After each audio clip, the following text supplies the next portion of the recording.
Hey Schaumburg, it's Justin reporting for BCUZ. Today I'm going to talk to some of our recreation staff about some of the accomplishments that they have achieved over the past few months. It's going to be a great time. Come check it out.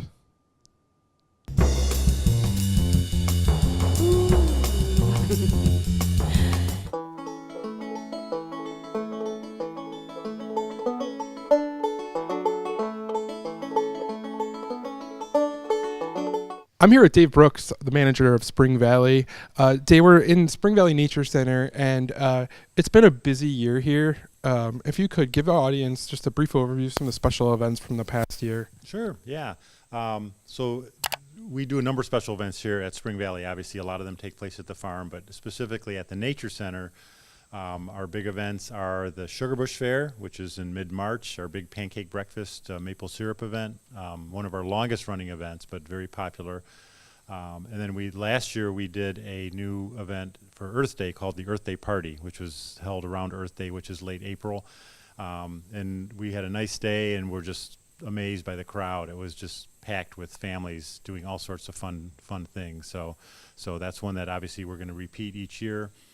To get families out to celebrate Earth Day. And then we do a native plant sale that is usually in May at some point. We've moved, right now it's in late May. We kind of moved it from early May to late May to take advantage of better weather, but that has been always popular. It doesn't draw a big crowd, but a lot of native plant enthusiasts, gardeners, people looking for some plants to add to their landscape at home. So those are our three big ones here at the Nature Center. And then we do a series of smaller things over the course of the summer too. So. Yeah, one of the things that I always appreciate about Spring Valley Nature Center is you can just drop in. What's the drop-in attendance been like the last year? Well, it was our biggest ever in 2017 after we opened Bison's Bluff. Bison's Bluff has been a huge driver of walk-in attendance. Last year, 2018, I believe our total walk-in attendance for the site was close to 200,000. Now that includes the Heritage Farm as well. But of course, those numbers peak during the warmer months. Anywhere from May to September is when we see our biggest walk-in attendance. And I know that during the month of July alone, it was over 40,000. So it was, wow. There was a lot of folks. What are some of the things besides Bison's Bluff, which is one of the most popular things we have throughout the park district? What are some of the other stuff that patrons do when they walk into Spring Valley? There are still a lot of people that come here during the quieter hours just to walk. People will exercise on the trails, jog, or walk.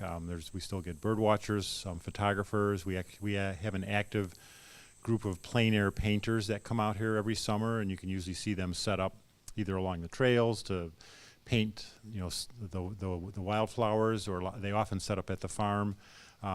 But a lot of people do come out here just to bring their kids to the Nature Center because we have a lot of interactive exhibits here. That probably when it's too cold or wet or whatever out in the play area to play outside, we do get a lot of families with young children that come in here because their kids like to see the turtles here at the Nature Center, play with some of the interactive exhibits and things like that. So, with school field trips, I know. Sometimes I'm out here and I see like some of the schools out here. What was that like in the last year? That is pretty steady from year to year. We have probably a little over 8,000 students that participate in school field trips here at the Nature Center, and then another several thousand that participate over at the Heritage Farm in their field trip programs. We get a lot of our kids here that come from District 54 schools right here in Schaumburg, but it's not limited just to District 54. We get schools from Chicago and from other areas, from other surrounding suburbs that come out to, the teachers want to provide their students with an educational field trip. So that, of course, it's not the busiest times of year for our school field trip program, our fall and spring. But we also have a pretty active and busy field trip program in winter too, and that is mostly District 54 second graders that come out as part of an environmental education field trip. So. Awesome. Well, I'm talking to you. Any spring or summer events that you want to preview for our audience? I would cite the ones that I mentioned. The Earth Day Party is a really fun event. A lot of the things we do here are focused on families. That's our primary audience. The native plant sale, not so much. That is really a pretty focused event. But it is a great plant sale. I would urge people, if they're looking for native plants or for, I should say also for garden vegetables and herbs and things like that, because the Spring Valley Nature Club sells those at the event as well. We do a lot of smaller events, as I mentioned, and I would suggest that families pay attention to when those are held. That we do campfire programs. We have an end of the school campfire, and then a going back to school campfire later in the summer. And that's just a fun family gathering around a fire here at the Nature Center. We provide marshmallows, and I think there's even wagon rides. We also, in mid-summer, in July, we do something called the Firefly Fandango, which is 2 nights of coming out to enjoy the fireflies, which is a really cool program. It's one of my favorites. It is a walk-in program. Families will get to go on a wagon ride through the Spring Valley grounds at dusk when the fireflies are just coming out. So it's a pretty unique and special program. So lots of those sorts of things that people can take advantage of, and a lot of them don't require you to pre-register. A lot of them are just walk-in. So Great. Well, thanks for talking to us. Talking to us, Dave. We'll see you soon. Okay. Thanks.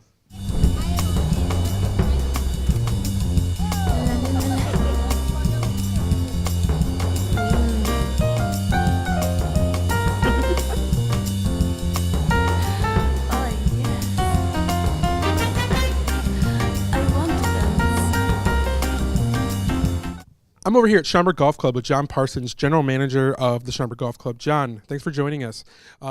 So the renovation, last year the players course opened, and what's the reception been like so far? Awesome. The response was fantastic. Probably when we first started this, out of the 3 nines that we had, that was the one that the players, they enjoyed it, but it wasn't one of their favorites. And what was really cool was to have customers come in this past year when we opened it at the end of June, 1st of July, and now they're asking to play that 9 as much as possible. So it went fabulous. I'm really pleased.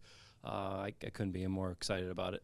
Nice. And so then we began work on Bear last summer, and that's going to be opening later this summer, correct? Yes, our goal is to have that open up by the end of June, 1st of July. We'll do a similar opening like we did last year. So once that opens, we'll have players and Bear open, and then we're going to start working on the Tournament 9 next, about the same timeline as soon as we open up the Bear course.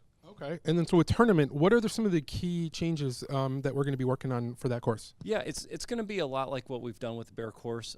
It won't be as extensive to the players. We're not moving a pond or anything like that and changing holes. What we're really doing is we're going in there, regrassing the greens, reshaping the greens. That's going to be the biggest changes. We'll add some bunkers to the golf course as well too, but the layout itself will pretty much stay exactly the same way. We're going to reposition a few of the tee boxes to give a couple angles. We're going to change a couple of the green locations slightly. That's help us with flooding in different areas out there on the golf course as well. So it's really going to be a change with seeing all the white bunkers and seeing all the new grassing that they've seen on the other 2 nines as well. Awesome.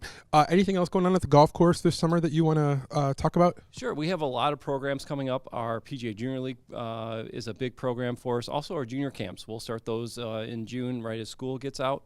That's another big feature for us as well, too. And just come out and see us and give us a chance to try out the new Bear course when that opens, and also the Players 9 as well.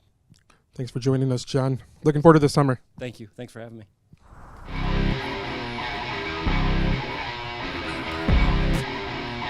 All right, welcome back. I'm here with Derek Dvorak, manager of athletics and Olympic Park. Derek, thanks for joining us. So at the presentation last week, you talked a lot about Olympic Park and all the exciting stuff going on there. If you could give our viewers just a brief overview. I know there were some renovations going on. What happened last year at Olympic Park? Yeah, well, Olympic Park is an extremely busy facility. We were open from February 26th to December 3rd last year.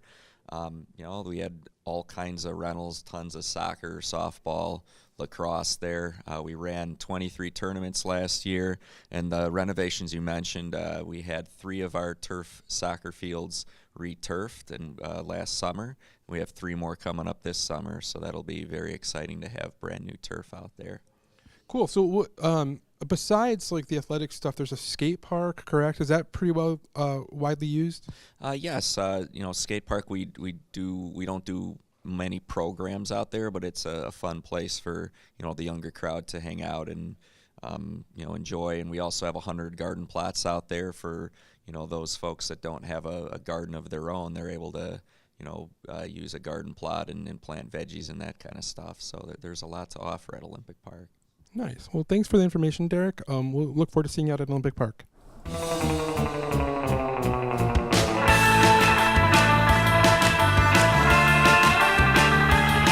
Hey guys, I'm here with Heather Simross, the aquatics and fitness manager for the Park District. Heather, how you doing? I'm good, thanks. How are you? I'm good. Thanks for talking to us. So we're here in the beautiful renovated lobby of the CRC. It looks a lot different. Tell me all about the project. So we really updated a lot of our program rooms. We added a new room over the registration counter. It's called the Horizon Room. It's available for programs and rentals.